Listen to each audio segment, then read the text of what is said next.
This is the What Digital Camera review of the Nikon One V1.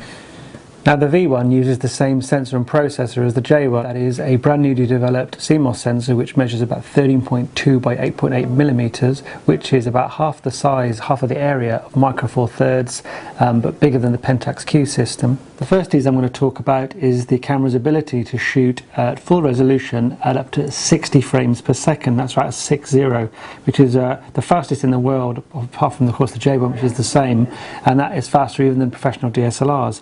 It does this by virtue of an electronic shutter. The next of the modes that I'm going to talk about is called motion snapshot. Now this is a very clever little trick, and what it does is it wraps a still photo, a full resolution still photo, in a little bit of slow motion video, and it creates that Harry Potter kind of the moving pictures type of effect. And you've got a choice of little musical effects that you can put on it as well, which are a little bit on the cheesy side.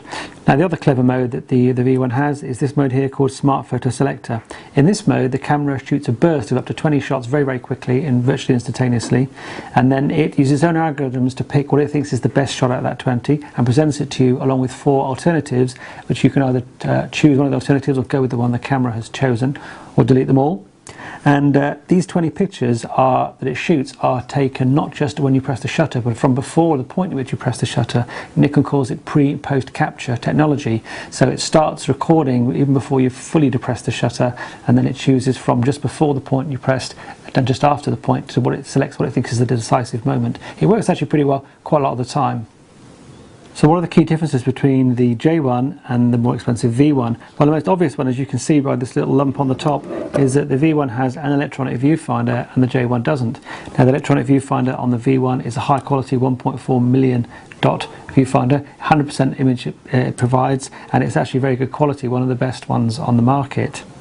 Other key differences, you notice it's bigger. This is a magnesium alloy body, this is an aluminium body, but the size difference is mostly accounted for by the V1's use of a larger battery. This is the same battery that's used in the D7000 DSLR, whereas the J1 uses a much smaller one, which gives you roughly half the battery life. You'll only get about 200 shots to 250 shots out of the J1 on that battery, and you'll get about double that on the battery in the V1. The other big difference you'll notice between them is that the J1 has a built-in flash and the V1 doesn't. The V1 has instead an accessory shoe which enables the use of external flash, the SPN5, and there's also a GPS unit with more accessories promised to follow.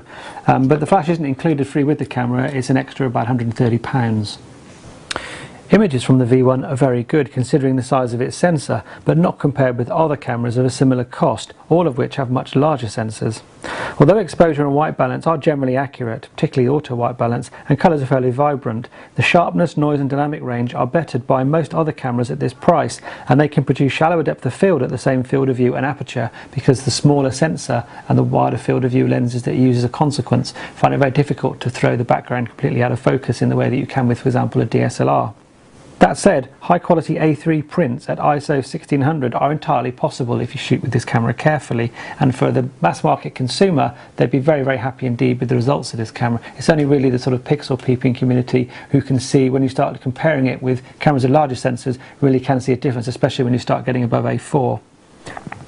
Now the value for money of the V1 is its Achilles heels really, because it's very expensive for what it is.